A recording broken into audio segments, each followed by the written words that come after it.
Persona is a series near and dear to a lot of people's hearts, including mine. Everyone has a Persona game they obsess over for a few months. Mine was Persona 4 Golden. After finishing the game, I instantly started a new game plus, and wanted to discover everything the game had to offer.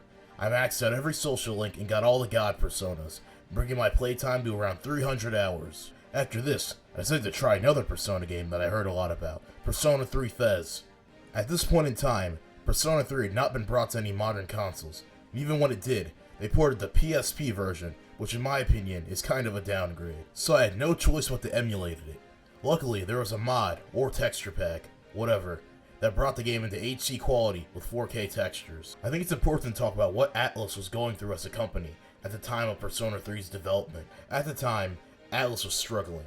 They really only had enough juice as a company for one more game, and in one last-ditch effort, they brought back Persona from the dead for one more entry. With all this in mind, I started to play Persona 3, and it was pretty fun for a while. Getting transferred to a new school, getting to know all the characters, building relationships, and fighting shadows was a blast. I played a good 4 hours my first night. In Persona 3, events happen called full moon operations. These are where you fight strong shadows and encounter the bosses of the game. The first two full moon operations were very fun. The first one involves you fighting a shadow on a monorail. It ends with you almost crashing. The second one has a very big story lead up to it, ending with one of my favorite characters, Fuka, joining the party. Problems, for me at least, started with the third full moon operation. See, in Persona 3, you have a lot of party members. You can switch in and out at your choosing. When someone is not in your party, they do not earn XP, which in my opinion is a completely fair game mechanic. One of the characters that I did not use, and was very underleveled, was Yukari, and you were forced to take her with you in the third full moon operation. One of the characters that I did not use, and was very underleveled, was Yukari, and you were forced to take her with you in the third full moon operation. And in my opinion, that's not the worst part. It's the boss. There are two bosses in this operation, meaning if you die at the second one, you have to go back and fight the first one again. Even though this sucked, I did eventually get through it. And it was around this time that something bad happened. Tartarus got very boring. Tartarus is the main dungeon in Persona 3, a giant tower that you explore to gain XP and loot to help you on the full moon operation. Tartarus just gets so boring in Persona 3. It's slow and monotonous, and you have to spend so much time there to level up your characters. And the amount of times that I've been one-shot by a shadow and lost all my progress was insane. And because the fights are slow in Persona 3, it kinda made me want to avoid combat at times, which is not good for an RPG. But, still wanting to experience the story, I pulled through, got through the next full moon operation, and guess what happened? I was killed not by the boss, but by the enemies leading up to the boss.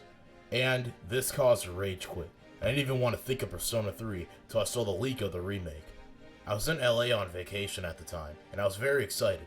Despite my problems with the game, I was still really interested in the story, and Persona 3 Reload, which was the title of the remake, was one of the only games that I ever pre-ordered. Persona 3 Reload is a gigantic improvement over Persona 3 FES.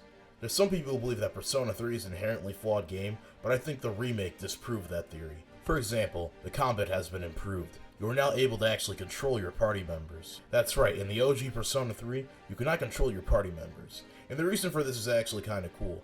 It's because the developers wanted your party members to feel like actual people, instead of just pawns that you control.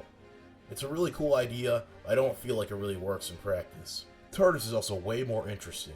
Each floor feels like it's alive, and there are lots of random events that keep things interesting. You can now shift turns in combat, which is essentially just a baton pass from Persona 5. It also has a better quick travel system as well. In Persona 3, you'd have to painfully walk to everything, and now you can just essentially teleport. All social links are now fully voice acted, and the game just runs smoother all around.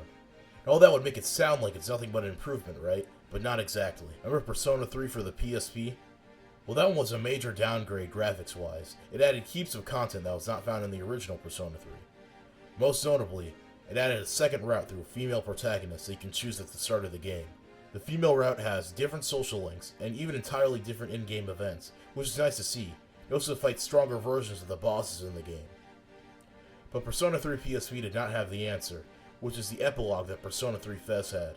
Persona 3 Reload, in my opinion, is still the definitive way to play the game by far, but it could have been better. Persona 3 Reload also adds a bunch of content as well. Recently, a remake for Persona 4 called Persona 4 Revival was teased by Atlus. Unlike the Persona 3 remake, fans were not very stoked. I really think this comes from the general look of the teaser, and I kind of agree. The original Persona 3 and 4 had very distinct art styles, while the remakes are more in line with Persona 5, with very slight variations.